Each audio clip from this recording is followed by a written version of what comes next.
like last week we had a discussion on should the left fall in behind Keir Starmer because he made a speech at conference in which he mentioned public ownership in some small way.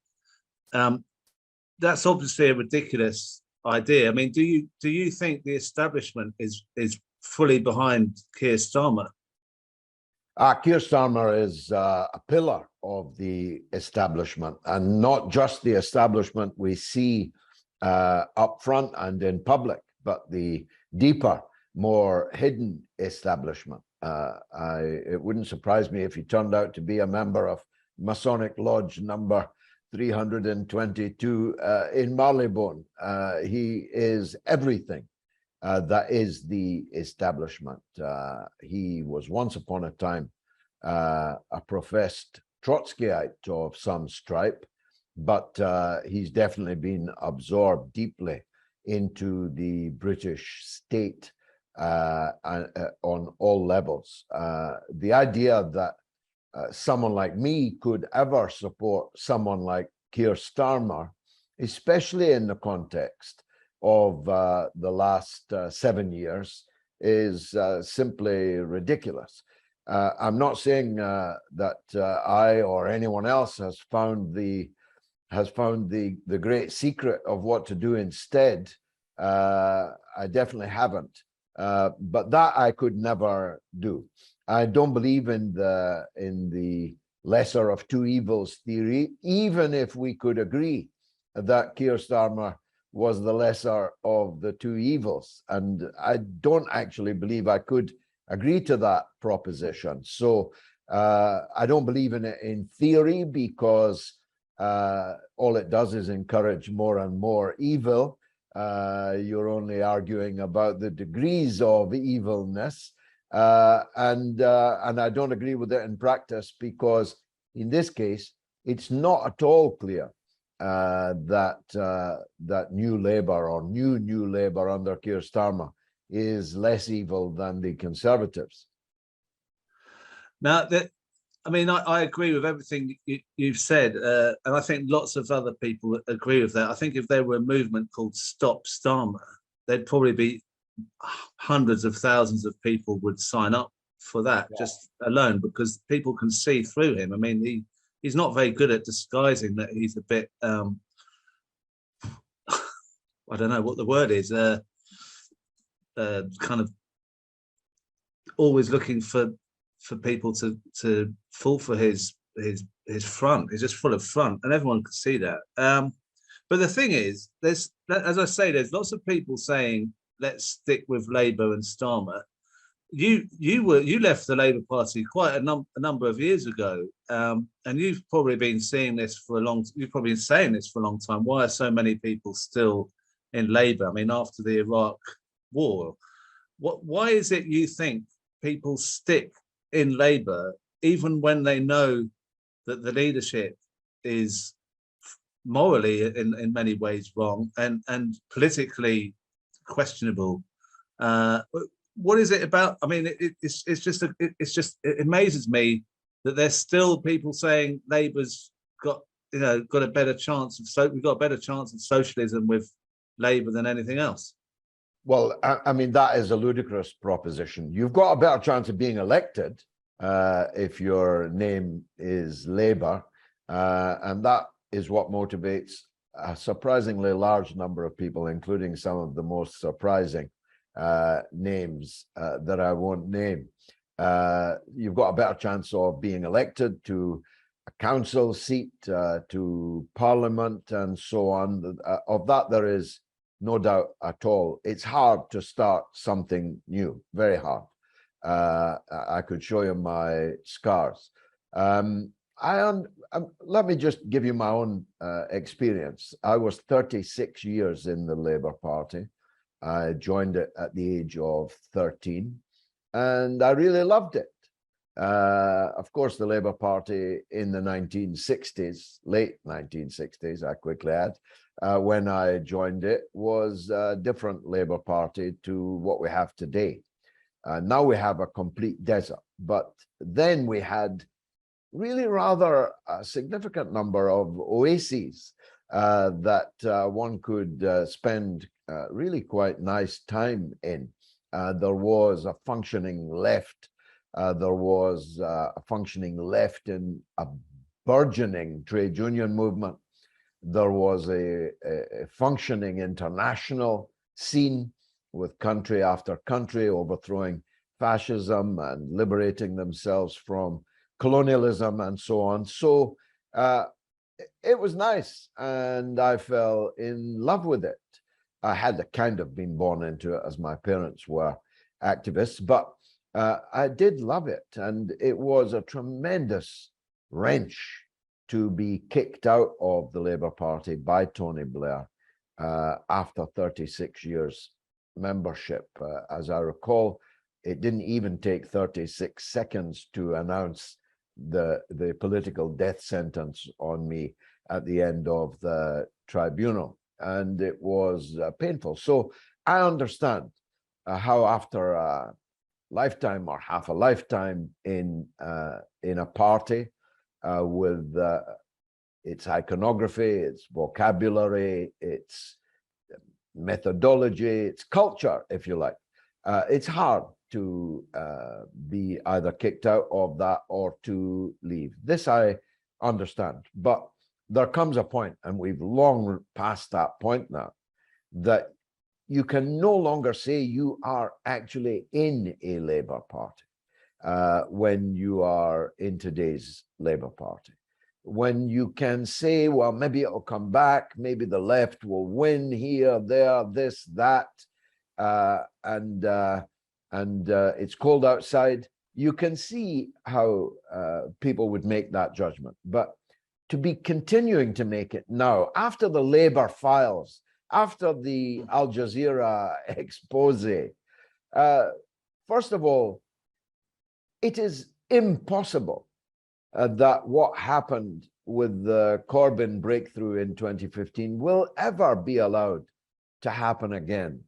This was a near-death experience for the right wing and for the people it serves. Actually, I think they exaggerated how near-death an experience it was. I don't actually think that Corbyn was, you know, Lenin, more Father Gapon than Lenin, but he scared the living daylights out of them, and they will never allow that to happen again. And that's why you have mass expulsions, rule changes, and a total identification with the Starmer brand of Labour by key sections of the British state and its media apparatus. So it will never be allowed to happen again, not even a Jeremy Corbyn moment, never mind socialism, which is the word you introduced into our conversation a minute or two ago. Yeah, I mean, I agree totally with you, but I wanted to clear that kind of that as a preliminary to what I want to get onto now, which is there's lots of people who say, well, you've got to stay in Labour because there's no alternative. We can't, that will never build an alternative left-wing party to Labour, a mass membership party to Labour. We can't do that. It's impossible. There's a lot of negativity around that. But looking at your record, you've done very well in by-elections, especially where, you know, you've really rocked the Labour Party to the foundations on your own. I mean, pretty much on your own. I mean, I'm not, obviously those are people were there helping you, but you are evidence that it is possible that those breakaway left-wing parties can do it. And what would you say to the people who say it can't be done? I'd say, well, what else can we do but try to make it happen? For all the reasons I've just said, Labour is dead. It's dead as any kind of vehicle for socialism. It's not dead electorally. It can still get elected, but it won't, indeed can't, do anything that anyone who calls themselves a socialist would be interested in doing. So if you're a careerist and you just want a seat on a bench somewhere either a hard bench in the local council or a soft one in the House of Commons. Labour is obviously still the best bet for you, but don't pretend that you're going to change anything significantly by being elected under that rubric. Look, I said on the day I was expelled that Mr. Blair would rue the day. I remember rolling my R's. He would rue the day that he had done this, and Labour came to rue it twice, in Bethnal Green and Bow in 2005 and in Bradford West in 2012. And they came quite close to ruining it in the Batley and Spen by-election last year, when I got, I think, 22% of the vote. And believe me, they had to pull out all the stops, legal and illegal, in order to keep me at bay there. So it can be done. But not everyone can do it, as has been proved. Many people, fine people, like Chris Williamson, for example, who's a good friend of mine and who I stood by from the first minute of his cavalry at the Calvary, I should say, at the beginning of the torture of and crucifixion of Chris Williamson. Chris got a very miserable vote when he stood for Parliament, despite being a person of upstanding character and outstanding quality. So not everybody can do it, and not everyone can do it every time, as I am also an example of. I mean, I stood in West Brom in 2019 to try and help defeat Tom Watson, a noble cause, you might agree, but I did very poorly there. So not everyone can do it, and not everyone can do it all the time. Yeah, I mean, that's very modest of you to say that. But I mean, I think that swing in Bradford was one of the largest in history. That's right. To actually, I mean, the thing is, the Labour Party has all these sheets of who's their vote, you know, from years and years and years, and they know where they live, and they can just knock on the doors and get them. If you're a new party, you have to start that all up from scratch, and if it's a by-election, then you've hardly got any time to prepare that. So to manage to do that and in that short time is amazing, incredible. Shows how powerful your message was. Now you say that some can't do it. I mean, part of what I'd want to discuss with you is the kind of diversity of parties on the left at the moment. We've got Breakthrough, we've got Northern Independence Party, we've got Tusk, we've got Resist have just merged with Socialist Labour Party, we've got the Workers' Party. Now, Tony Benn, I remember laughing about how many different parties of the left there are, and how there's only really the Labour Party. In a way, that was quite a powerful argument, that they're so splintered that we just have to pick, we have to go for the big one.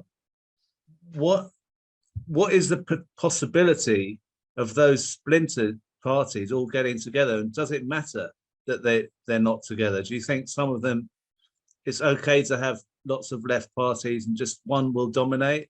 Well, how do you see that playing out? Well, when Mr. Benn said that, it was a credible argument that that Labour, the big one, was the only way forward. I think we've dealt with the extent to which that's no longer the case, if indeed it ever was. As for the parties you Adambury, I'm not familiar with some of them. I know next to nothing about them, but the Tusk is a decent sized and significant and respectable force. And I think the entry of Chris Williamson and his friends into the SLP might achieve something. It would obviously be better if everyone rallied under the same banner. But if they can't, then they should at least work together march separately, strike together, as the old saying said. So if organic unity is not possible, and it is very difficult, Crispin, I don't know if you've noticed how vociferous left-wing people are. I always think to myself, it's just as well they don't have guns, because if they did, there'd be a lot of dead bodies lying around, including mine. And that's, by the way, one of our barriers to electoral success. We're seen by people as, well, a bit crankish, a bit odd, a bit strange. And the people are not wrong about that. Whether it's the fact that we attract such people because we're there, or that we go looking for such people, I don't know. We have outstanding cadres in the Workers' Party of Britain, truly outstanding, just not enough of them. When you get bigger, you can sometimes get crankier, and that's all right. Cranks are lovable enough, but people don't generally want to vote for them. And then they, what Freud called the narcissism of the small difference. I want to nationalize 6 corporations and you want to nationalize 9. Therefore, I'm a class traitor who must be denounced as a reformist backslider. You can laugh if you like, but only 2 nights ago, that's exactly what some people on a video that was sent to me were saying. So there's an element of which that tends to suggest that the more left-wing you are, the more likely you are to fall out with everyone else who's on the left wing. And then there's the definition of left-wing. I no longer describe myself as left-wing, though 99.9% of the people in the country who've ever heard of me would regard me as left-wing. When I look around at what it seems to be left-wing nowadays, I realize actually I'm not that.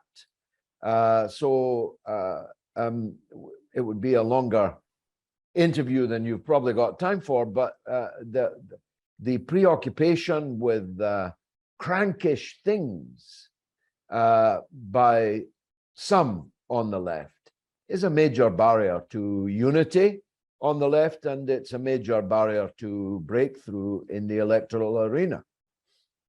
I mean, talking about that, this sort of no platforming and sort of, George Galloway, you can't talk to George Galloway because George Galloway said something that I don't agree with. So we're not going to ever talk on the same platform as George Galloway. This is a new concept, isn't it? It's not something you would have known in the 60s. I mean, there must have been, when you said about being in the Labour Party in the 60s, there must have been loads of different opinions on stuff, and people would just argue them out, and maybe they'd still disagree afterwards, but at least they discussed it. This is one of the worst elements of modern politics, isn't it? There's no platforming thing. Yeah, it's a cancel culture thing that exists now across the political spectrum that didn't exist when I began my political life. That's true. If you think about it, I served and became friendly, actually, with both Harold Wilson and James Callaghan. I used to sit beside Dennis Healey in the House of Commons. So the idea that political differences actually across the floor, never mind with the person sitting alongside you, should make you either necessarily hate them or necessarily refused to speak with them, well, you see, people regard that kind of thing as crankish. I realize I've struck a seam with the word crankish. Ordinary people regard it as an absurdity that you will not stand on a platform with someone or even appear in an interview with someone even if that person's no longer there when you take the chair. This is a kind of madness, and it is a road to nowhere, which is why most people on the left outside the Labour Party end up going absolutely nowhere. It's never been the approach I've taken. It isn't now. I'm ready to sit with anyone on the left and discuss our differences and see where we can find common ground or agreement. I mean, I hear all the time about people I've never met or ever heard of saying that they wouldn't go on a platform with me, as if I'd even recognize them if I was sitting next to them on the bus. But here's the rub, Crispin. They may not speak to me, but I speak to, last week, 1,323,000 people, just last week. And it will be bigger next week. That's more important to me than whether, John Doe or Mary Doe is prepared to talk to me about socialist politics. I'm the one with the reach. I'm the one with the audience. And that's infinitely more important. Well, I mean, you're a very courageous and strong man. I mean, you went. Everyone's impressed. Everyone's watched that clip of you in the Senate or whatever when they were trying to grill you and you spoke back. No one. I can't imagine many people having the same strength as you to do that. However, other people who have not got that courage and strength are really destroyed by this kind of behavior. I mean, I saw Ken Livingstone a few weeks ago. He can't pay his mortgage. He can't get any income from any speaking or anything. He is in a really bad state. Yes, because of and these for why? smears. Once upon a time, I mean, I have a lot of political differences now with Ken Livingstone, but he's frequently a guest on my shows because he's interesting and he has a history that should be known and learned from. But it's only yesterday, in historical terms, that Ken Livingstone was the first and greatest mayor of London. Competition's not been that great for the greatest, but I'll grant you.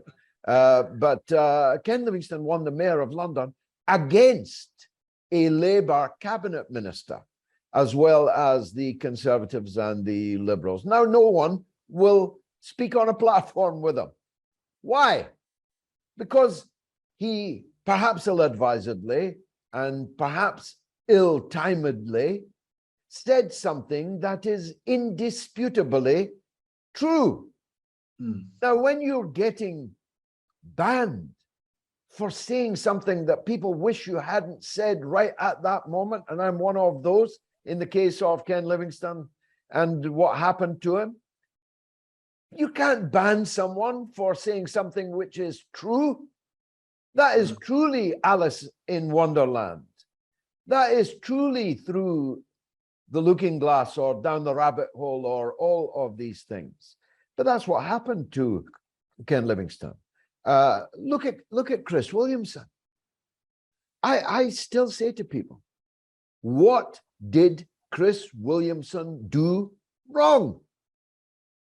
He literally did nothing wrong, not even make the mistake that Ken Livingstone made of expressing himself rather clumsily and at the tail end of an interview when he probably oughtn't. Williamson didn't even do any of those things. Williamson literally did nothing wrong. And look what happened to him. Yeah. Yeah, I think your media, the fact that you have 1 million plus people watching your show is so helpful to people like Ken and Chris, and anyone who wants to just speak out, really, because we've got other media on the left who are ducking at any opportunity when it comes down to the anti-Semitism smears. They were also calling for the second referendum, which was very unhelpful for Jeremy Corbyn. They destroyed his chance, and yet now we're being asked to listen to more of them, on all kinds of issues. It's such a worrying thing. I mean, when the media is not covering that Al Jazeera show, we've only got you and maybe one or two other channels that can get it out there at all. It's it's really good that you're doing what you're doing. And well, look, Crispin, as God commands, I rejoice more when a sinner doth repent than when those not in need of repentance. I am glad that a certain celebrity journalist who did more than most to damage Corbyn's chances, who gave not just house room, but wind beneath the wings of the anti-Semitism smear and so on. I rejoice that that celebrity journalist has repented. Recanted anyway. I'm not sure that he has repented. And there's a whole media house around the Novara media, for example, who all participated in the destruction of Jeremy Corbyn and now have begun to recant. Aaron Bastani, who's the best of them, but even I saw Rivka Brown commenting on the Al Jazeera documentary on the files. But at the time, when the incidents being reported by Al Jazeera were happening, she was on the other side, helping the smear against Jeremy Corbyn and Chris Williamson and others. So I'm glad that they are recanting. I'm certainly, for the reasons I gave earlier, prepared to work with those who wish to recant these things. If I can work with a conservative, I can work with Aaron Bastani, of course. I don't set preconditions at all for cooperating with people on things on which we agree and where it will be helpful to the working class to do so. But it is a bit hard to take. It must be hard to take for Jeremy Corbyn more than anyone else. Yeah. Well, it's been really interesting talking to you, and thank you very much for coming on. Okay. I think that the new left party, we've got to sort this out, because I've got a feeling that the establishment think they've got this all set up nicely with whatever it is, 60% ahead in the polls, whatever it is. He's coasting, cruising. But I've got a feeling that if we get a alternative left party together, we can really screw up that plan and give them a black eye, a bit like with the Brexit vote. I mean, they can't. They do think they've got the public where they want them, don't they? But they can't guarantee that, can they? No, in the absence of an alternative, they do have the public where they want them, with no real effective alternative to go for. But my take, and I'm out and about a lot, not just on the street, but on air and taking feedback on air. My take is that nobody loves any of the mainstream political parties. They may hate one or two more than they hate the third, but they don't love any of them. They don't love Starmer at all, but they may have to vote for him. That's the, if you like, the weary resignation that people feel. And so that's the paradigm we have to change. Look, the Workers' Party is not the finished article. We definitely don't have everything right. We are ready to work with others. We are even ready to join with others. We're not stuck on our name. We're not stuck on our program. We are flexible in terms of relations with other people. So we do need not just to think, but to talk about that. But that requires people to be ready to talk.